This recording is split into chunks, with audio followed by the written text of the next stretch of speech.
If you're a coach who wants to improve how you manage and onboard your clients, then stay tuned. I'm going to be diving into all the different tech tools, all of the CRMs, all the different options that you have when it comes to improving your systems. Let's dive in.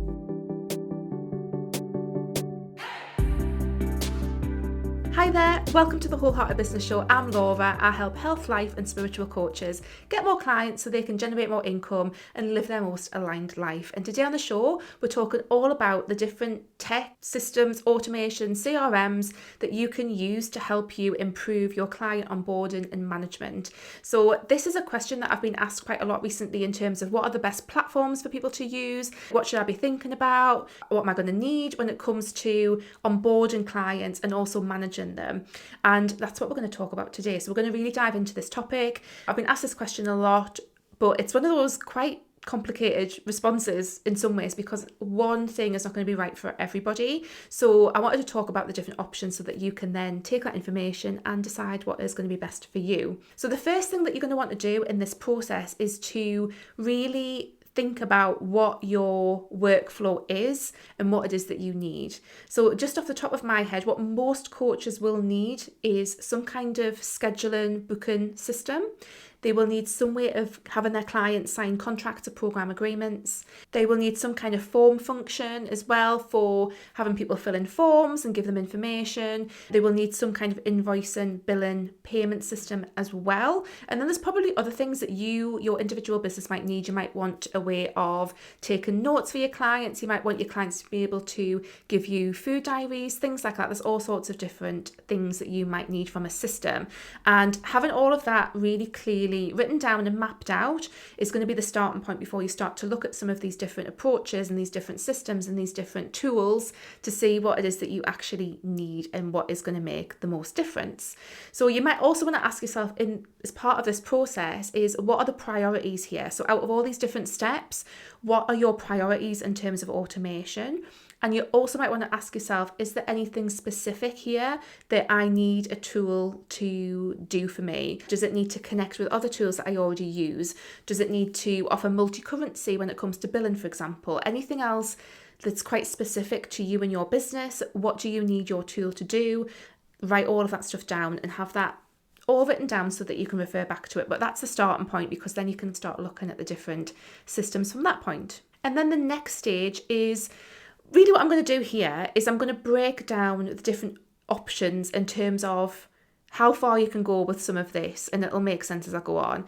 The first thing is that obviously you can do all of this stuff manually. So I didn't want to not mention that because I started my business off partly because these systems just didn't exist like 10 years ago when I started my business, but I started my business off and I did everything manually, and that's actually okay. That's fine. It takes a bit of time, but honestly, if you just want to do everything manually, like you send emails to people backwards and forwards to arrange times for people to book in, you write up your invoices yourself, you send them your bank details and have people pay by backs, like all of that is absolutely fine. Obviously, as you get busier and as you get more clients, then there's more of a time factor into that in terms of the things that you can automate and make easier for yourself. And honestly, it just become one of those really like simple things that you definitely want to automate as your business grows.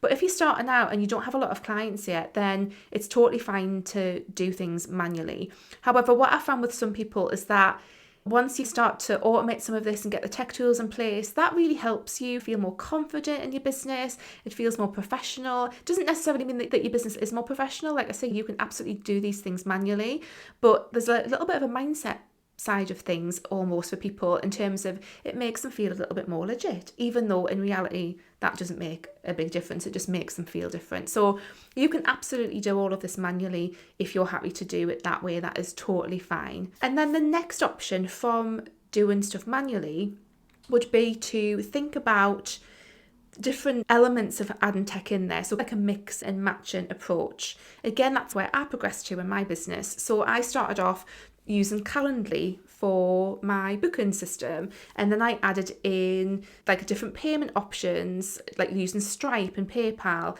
and then I started using HelloSign for getting documents signed. I think it's Dropbox Sign now. It used to be called HelloSign. And so you can kind of add these things in. So really, again, it's about looking at that process and thinking, what are my priorities here to have automated and to have managed somewhere else? And then you can start to look for solutions for different elements of that. And actually what you might find is that none of the all-in-one solutions, which I'm going to get onto in a minute, none of the all-in-one solutions actually give you what it is that you need. So it might be that there's still a bit of mixing and matching going on. But I think just looking at some of these individual options, these individual bits of tech, they can still be really helpful depending on what stage of business that you're at. And also it can keep expenses down, because what tends to happen is the more tech tools you add into your tech stack, if you like, into your business, the bigger your expenses become. So it's all about looking at, okay, so what can I afford in my business? What makes sense from an expenses point of view? And what do I really need to function at a higher level and to give my clients a better experience too? So it's these different things that you want to consider. But like you say, for booking and scheduling, it might be looking at Calendly or Acuity. Those are two really good schedulers. Both of them have payment options built in, so you can potentially use those for some kind of payment options. Then you've got things like for contract signing, you've got Dropbox Sign. I think you've got a couple of other options there as well. For your forms, you could use Google Form or Typeform. And again, lots of these have free versions or free options, and some of them have paid options, and it's just about finding out what is going to be the best for you. And then the next thing, the kind of step up from that, if you like, it depends on how you want to look at it, but the step up from that is to use an all-in-one solution, which is a CRM. So CRM is Customer Relationship Management System, CRMs, and there's quite a few of these on the market now that are tailored to coaches or to businesses that are very similar to coaches. So these kind of systems include everything all in one. They include scheduling, they include note taking, they include contract signing, invoicing, payment and billing, getting information in forms, all that kind of thing. So I wanted to talk about a few of the different ones that I've come across. Now, just to say, I will talk about what I use in my business shortly that I find really helpful. These are the ones, I haven't used them personally. Some of my clients use them. Some of the people in my community use them. These are all pretty legit, robust solutions. But I think it's such an individual thing. Like, you really need to find what is going to work for you and what you can really work with on a day-to-day basis, because you're going to be in there all the time. So I think with any of these, it's about looking at the free trials, trying them out, getting a sense of what's going to work for you, and just making sure, like, ticking those boxes. Is this going to do this and this that I need it to do? And seeing which one ticks the boxes. And then obviously as well, you want to look at the price, because the price varies and different plans have different prices and different options that are included within them as well. So the first one is Paperbell. This is one that has been built specifically for coaches. It looks really robust to me. It looks like it does an amazing amount of things, like has lots of different functionality. You can even sell small digital products right in their system. It even allows you to create sales pages for your coaching packages and things like that, which would be quite handy if your website is not super user friendly for creating new sales pages. And Paperbell is $57 a month. I think you can bring that down if you pay for it annually, which is quite a sizable, like, regular investment. That's roughly £46, I think, a month. So Paperbell is a really good option to check out. I think it's definitely looks like a really robust option, very much thinking about coaches, life coaches, health coaches, spiritual coaches with that one. And then you've got Dubsado, which is what I actually use in my business. Now, Dubsado is not built specifically for coaches. I think it's got a creative entrepreneur vibe to Dubsado.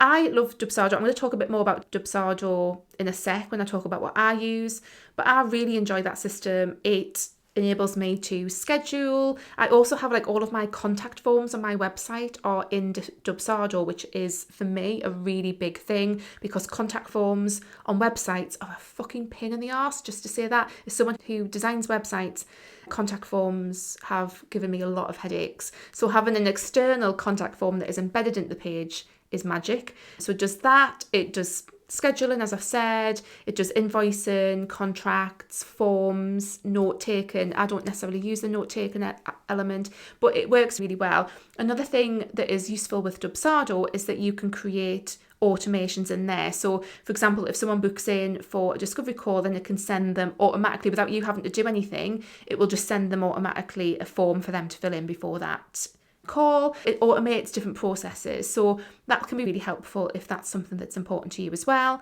Dubsado is a good option. So the price for Dubsado starts at $20 a month, but you'd probably need the $40 a month plan, to be honest, if you were going to use like the scheduling and things like that.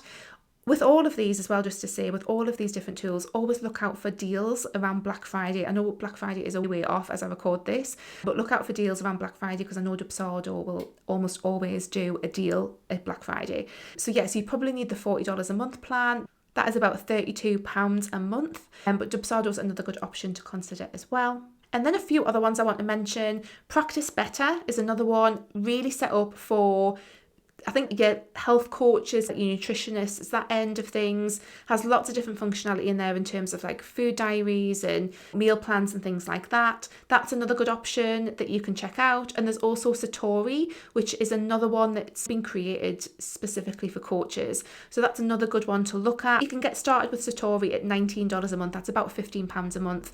So Satori's another really good one to look at as well. So it's just thinking about what all these different options are. There's other ones as well. You can Google and find out loads of different options, but it's just like I say, I think I don't want to sit here and say I recommend this one or this one. I think you probably need to look at the options and decide what it is that you need, because I don't know exactly what you need from your system.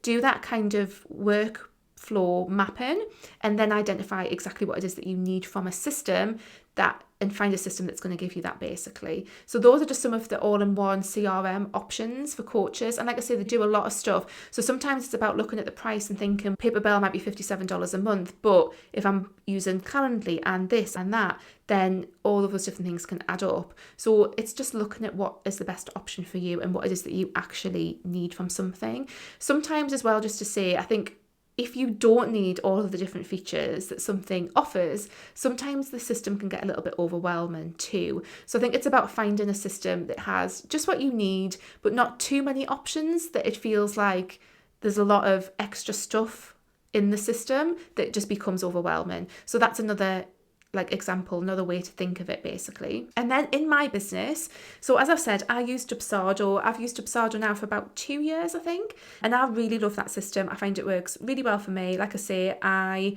have all of my contact forms on my website are all Dubsado. They're all embedded in the website.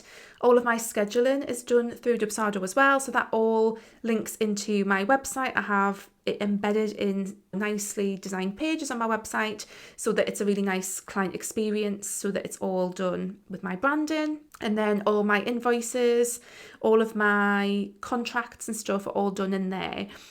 Other things that I do use, like in the client onboarding kind of space, is I will sometimes use Thrivecart, which is my cart and payment processor for automated payments, like payment plans and things like that, or if someone wants to pay it on a credit card rather than just do a bank transfer. Although Dubsado does have a link, and I think people can pay with a card into Stripe, and that does offer like automated payments. I just find it sometimes a bit simpler to have it all in Thrivecart, because I've got a lot of stuff going on in Thrivecart anyway. And then another system that I use as well, so another thing that Dubsado does is it does offer like client portals. So you can do proposals for clients, you can have a client portal as well.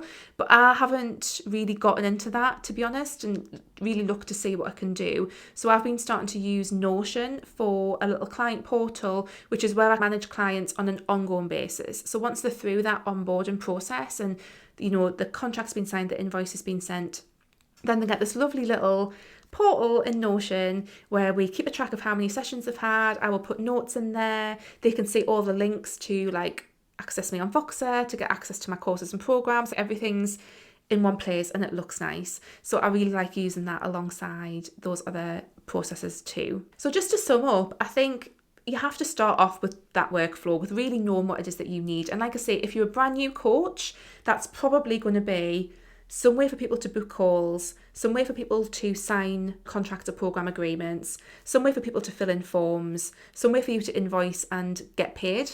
Basically, those are the key things. Another thing that I haven't mentioned actually is video calls. Most coaches these days use some kind of video calls. That might be something that you either want inbuilt into the system, like some of these systems do have video conferencing built into them, or that might be another thing that you need to add in as well, like as part of this thought process, if you like. So get that workflow clear and then look at your options. And like I say, you've got all-in-one options, or you've got the tech stack way of doing it as well, where you build together different bits of tech. But I really hope that's been helpful. Please do let me know if this is something that you've been wondering about yourself, like what are the best tools to use, what things should you be thinking about. Do let me know. Hopefully I've mentioned a few different tools there as we've gone through that you can go and check out. If you've got any questions, please do let me know in the comments. Pop me a DM on Instagram. I'm at wholeheartedlylaura, and I will see you next week, guys. Take care. Bye.